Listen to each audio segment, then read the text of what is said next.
नमस्कार बंधुरा welcome back to my another blog आबार एक नतून ब्लगे सबाइके आमंत्रण जानाच्छि। और भिडियो देखेई तो बुझते पारछेन आज निये चले एसेछि बियेर ब्लग।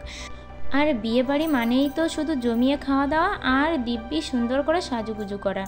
और आमरा कार बियेते गेलाम सोनाबुड़ोके बर सेजे केमन लागछिलो और केमन मजा करलाम सेटा देखते चाइले ब्लगटी ना टेने शेष पर्यन्त देखते थाकुन। और এই যে বিয়ের দিন সকালে কিন্তু প্রচণ্ড বৃষ্টি হচ্ছিল, তাই ছাদের উপরেই বরের গায়ে হলুদ হচ্ছিল। আর এত পরিমাণে বৃষ্টির ভিতরে কারোরই ঠিকঠাক এনার্জি লাগছিল না, কারণ আমরা সবাই ভেবেছিলাম যে একটু সাজুগুজু করে বরকে গায়ে হলুদ দেবো, কিন্তু এত পরিমাণে বৃষ্টি হচ্ছিল তাই সোনাপুরোকে শুধু এরকম পাঞ্জাবির একটা সেট পরিয়ে দিয়েছিলাম। আর আমরা আর কিছুই করিনি, যে যেভাবে ছিলাম সেভাবেই আমরা গায়ে হলুদ দেখছিলাম। আর এখানে বড়রা আশীর্বাদ করার পরে গায়ে হলুদটা দেওয়া হয়েছিল। তারপর এই যে আমি কিন্তু অর্ধেক সেজেই চলে গিয়েছিলাম, কারণ আমি এখান থেকে গয়নাগাটি কিছুই পরিনি, বাড়ি থেকে পরে তাই বিয়েতে যাব এই জন্যে। আর তারপর এখানে দেখুন এই যে গেটের কাছে বরকে বরণ করছিল। আর এখানে এই যে আমার ফাইনাল লুক কেমন লাগছে সবাই কিন্তু বলবেন। আর এই ফার্স্ট টাইম কিন্তু আমি এত সাজুগুজু করে কোনো বিয়েতে গেলাম, আমি এর আগে এত সাজগোজ করিনি। আর এখানে দেখুন আমার সোনাবুড়োকে তো বর সাজিয়ে নিয়ে গেছিলাম, কিন্তু সে তো ঘুমিয়ে পুরো লাড্ডু খাচ্ছিল, কোনো ভিডিওই করতে পারিনি তাকে নিয়ে, আর তাকে বরের টোপরটাও পরাতে পারছিলাম না। তারপর আমরা গেলাম বউকে দেখতে। আর এই বিয়ের দিন সকাল থেকে এতটা বৃষ্টি, বউও কিন্তু ততটা সাজুগুজু করিনি। আর বউ দেখে আসার পরে আমাদের চা বিস্কুট দিয়েছিল, আর আমরা বসে বসেই খাচ্ছিলাম। আর এখানে আমার হাজব্যান্ড আর আমি একটু মজা নিচ্ছিলাম।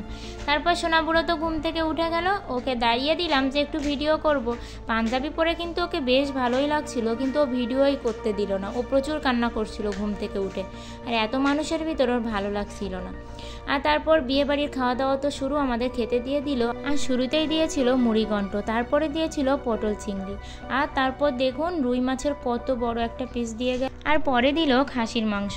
আর এদিকে আমরা খাওয়া দাওয়া করে কিন্তু আমি বাড়ি চলে এসেছিলাম, কারণ সোনাবুড়োকে নিয়ে ওখানে থাকবো না, এই কারণে বাড়ি এসেই থাকবো, সেখান থেকে আবার খুলনায় ফিরে আসবো। আর তাই এই ভিডিওগুলো তো আমার করা না, সোনাবুড়োর দিদির কাছ থেকে ভিডিও ক্লিপগুলো নিয়ে নিলাম। তোমাদের সঙ্গে শেয়ার করব না সেটা তো হতেই পারে না। আর এখানে আমাদের ভিতর কিন্তু এভাবে অগ্নিসাক্ষী হয়। আর এখানে সিঁদুরদান হচ্ছিল, আর সত্যি সে তো ভিডিও করেছিল, কিন্তু এখানে একটু অন্ধকার লাগছিল লাইটের সমস্যার কারণে। আর জানেন বউ বলেছিল যে আমি বিদায়ের সময় একটুও কাঁদবো না, কারণ ওদের বিয়ে তো মানে রেজিস্ট্রি ম্যারেজটা 2 বছর আগেই হয়ে গিয়েছিল, আর এখন সামাজিক মতে হচ্ছে।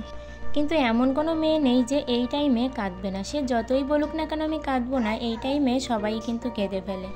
আর তাড়াতাড়ি করে বিদায়টা সেরে বউকে নিয়ে কিন্তু রওনা হয়ে গিয়েছিল, কারণ 8টার ভিতরে গৃহপ্রবেশ ছিল।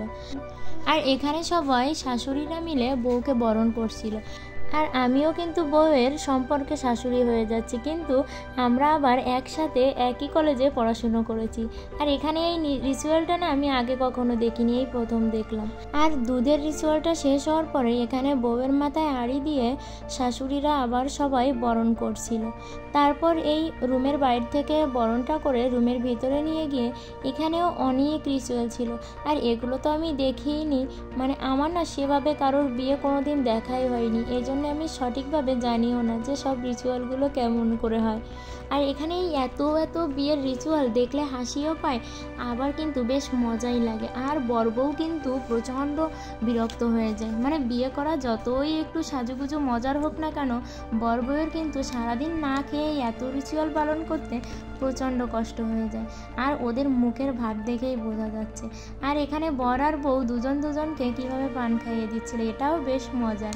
আজকের ভিডিওটা এই পর্যন্ত। ভিডিওটি ভালো লাগলে সবাই লাইক কমেন্ট করবেন।